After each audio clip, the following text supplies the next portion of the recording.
안녕하십니까. 부동산 드리머 류병대입니다. 저번 시간에 권리 분석에 의해서 오늘은 경매 부동산 임장에 대해서 알아보도록 하겠습니다.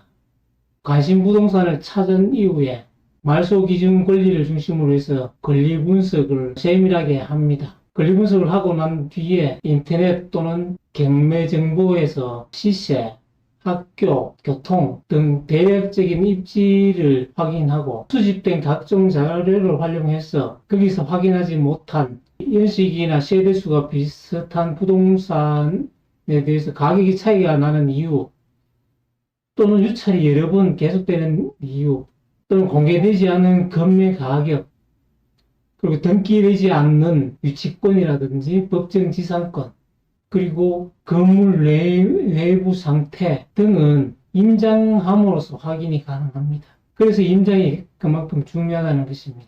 현장에 답이 있다는 이유가 바로 여기에 있습니다.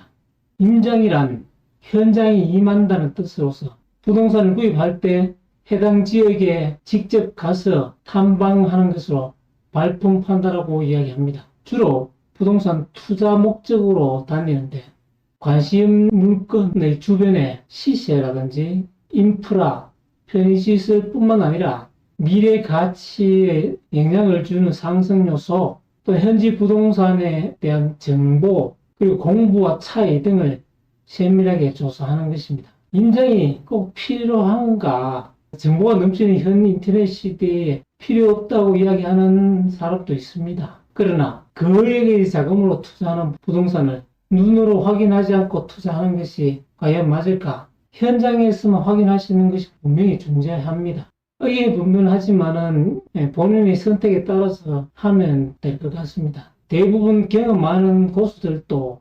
분묘기지권이라든지 등기되지 않는 지상권 또는 점유에 대한 권리 등을 확인을 하기 위해서는 반드시 임장을 해야 된다고 합니다.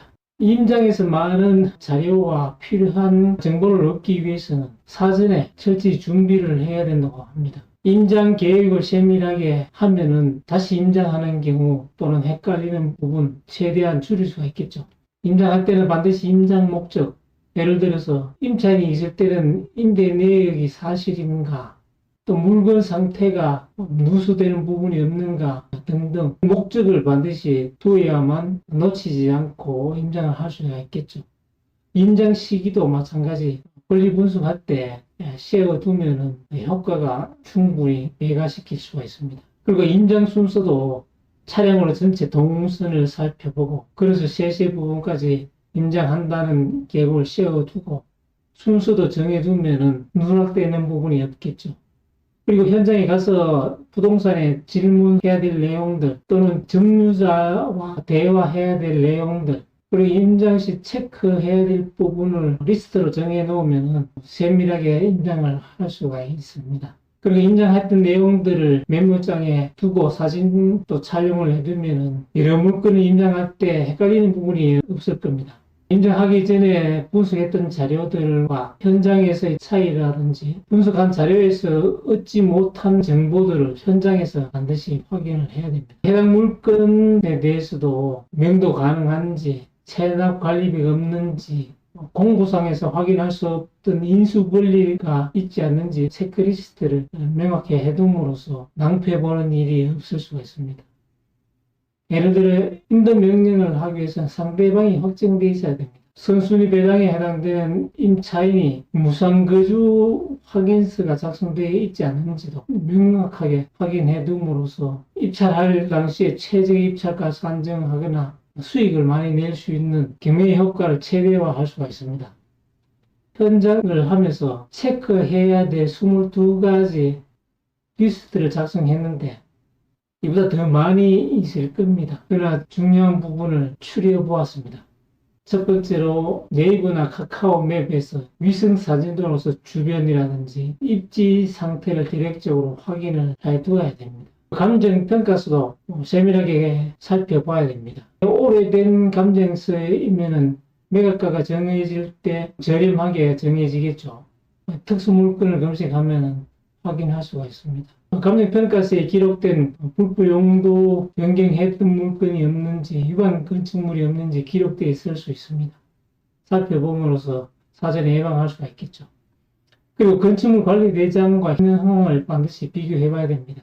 일사편리해서 편리하게 확인할 수가 있습니다. 대장에 6가구가 허가 났는데 실제는 10가구가 사는 경우, 또는 근린시설을 주거용으로 사용한다든지 이럴 경우에는 시정명령이 내려지고 이행강제금이 시정될 때까지 부과되는 그런 비용상 손실이 발생할 수 있기 때문에 반드시 확인해 둬야 되겠죠. 현장 답사 전에 위치를 정확하게 확인해야 됩니다. 스마트폰에 국토정보 앱을 다운받아서 현장 갈 때 정확한 위치를 파악이 가능합니다. 현장을 안답시고 갔는데 실제는 다른 곳에서 현장을 하는 경우가 있어서 낭패 보는 경우가 종종 발생하고 있습니다. 지분 입찰, 매각 제외 건물이 있을 경우에는 경락 잔금 대출이 되지 않는다는 것을 인지해야 되겠고, 국토부 실거래가 공개 시스템이라든지 아파트 아실, 토지일 경우 부동산 디스코 등 프로테크 홈페이지에서 최근 실거래가를 확인할 수가 있습니다. 용도지역, 건폐율, 용적률에 따라서 부동산의 가치가 달라질 수 있기 때문에 이 부분도 확인을 해둬야 됩니다. 용도지역은 토지염 사이트에서 건폐율, 용적률과 같은 것은 도시계획조례에 지역마다 정해져 있습니다. 입찰하기 전에 NPL로 취득을 가능하지 않은가 살펴봐두는 것도 필요합니다. NPL을 취득하고 경매를 하면 유리한 고지를 증명할 수 있기 때문이죠. 본인이 직접 참가해서 경매를 하는가 또는 매수 신청 대리로서 의뢰할 것인가도 체크해 두어야 됩니다. 입찰 전일 연기나 취하되는 경우가 종종 있기 때문에 입찰 하루 전에 경매 사이트라든지 경매계에 문의해서 확인해 둘 필요가 있습니다. 예상 배당표도 확인해 둬야 됩니다. 배당되지 않을 자가 배당 신청했을 경우에는 배당이 신청을 해야 되고, 주택도시보전공사가 임차인에 대해서 배당 신청을 했는 경우에 인정이 되지 않기 때문에 임차 보증금을 그대로 인수하는 경우가 발생하는 경우가 종종 있습니다. 입찰 전에도 권리 등기가 되어 있지 않는지 확인하고, 후승인 채권자가 선순위 담보권을 대변제해 줄 경우에는 그 임차 보증금을 낙찰자가 인수해둘 그런 부분이 있기 때문에 잔금 납부일 전에도 반드시 확인해 두는 것이 필요합니다. 그리고 해당 물건의 체납 관리비 또는 오폐수 오염 처리비, 또 산업 폐기물 처리 비용이 필요하지 않은지 미리 살펴보는 것도 필요합니다. 전입시대 열납 내역이 현재에 종종 누락되는 경우가 있다고 합니다. 구주소에는 전입세대가 기록되어 있는데 신주소에는 기록되어 있지 않는 경우도 발생하고 있으니까 열납 내역을 확인할 때는 신구주소를 한꺼번에 확인해 두어야 됩니다. 사용 제한사항이 없는지, 적도구역, 맹지, 선순위 지역권, 분묘기지권 등등 직권이 신고되어 있더라도 반드시 인수된다고 생각할 필요 없습니다. 직권이 있을 경우에는 성립 요건을 제대로 지켰는지 미리 살펴봄으로써 유치권을 배제시킬 수가 있습니다.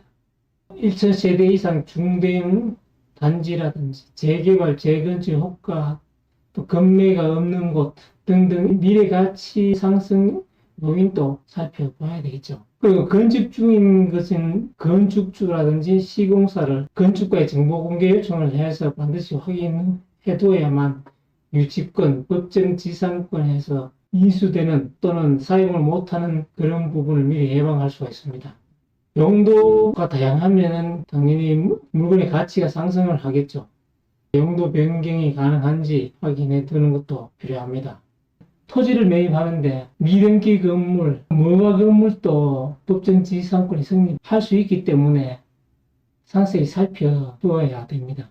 법정지상권에 대해서 실사례들이 많이 있기 때문에 법률신문에서 이런 내용들을 살펴볼 수가 있습니다. 기타 건축 허가를 승계할 수 있는지, 명동 문제가 없는지, 대출 한도가 어느 정도 되는지 이런 부분도 체크해 두어야만 입찰하는데 많은 도움이 되겠죠.